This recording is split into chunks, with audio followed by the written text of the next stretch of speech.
Now, to take this further, we are being joined by Ambassador Volker Stanzel from Berlin. He is the former German ambassador to China and Japan and also Senior Distinguished Fellow at German Institute for International and Security Affairs.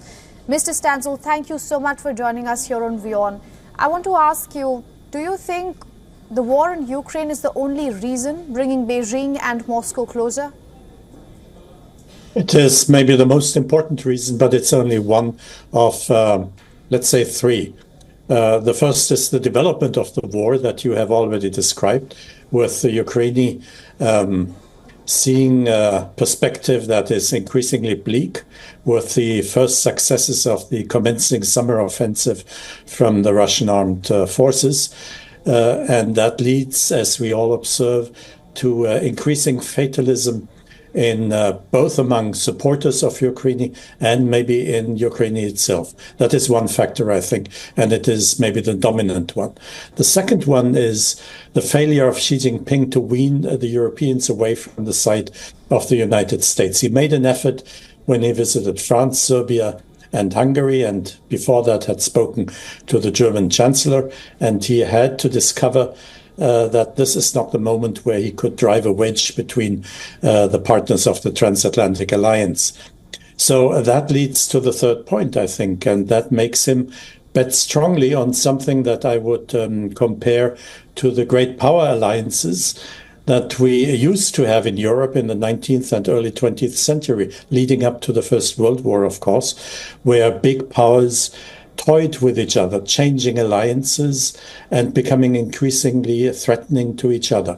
And I think the enthusiasm that both Putin and Xi Jinping expressed, and you have quoted both of them, transcends what we have seen so far, which was basically a relationship looking at economic opportunities like arms technology exports from China to Russia and energy imports from Russia to China.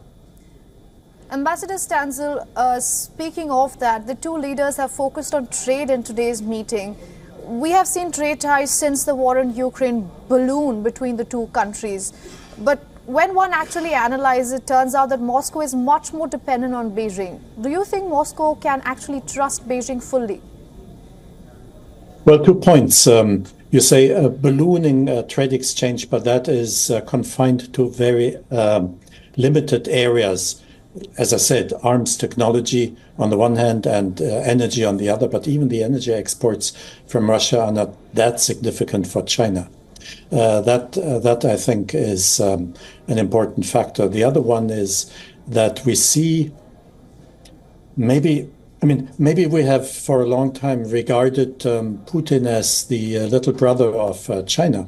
But what is happening now, and if we listen to the language Xi Jinping uses, that makes me think that maybe Putin is regarded with a lot of admiration by Beijing too, because after all, since 20 years in power, he usually knows how to get what he wants, ruthlessly, maybe even going to war, and he has not been defeated yet at all. That is something that I think from the perspective of a fellow Communist Party, a comrade in arms, so to say, I think must look pretty impressive. So it may be much more a balanced relationship than what we have been suspecting for a long time, maybe too long a time. Ambassador Stanzel, very quickly, do you think this alliance that we are seeing being formed, and as you put it, the little brother and I would call the big brother, do you think this should be a cause for concern for Europe? Not only for Europe.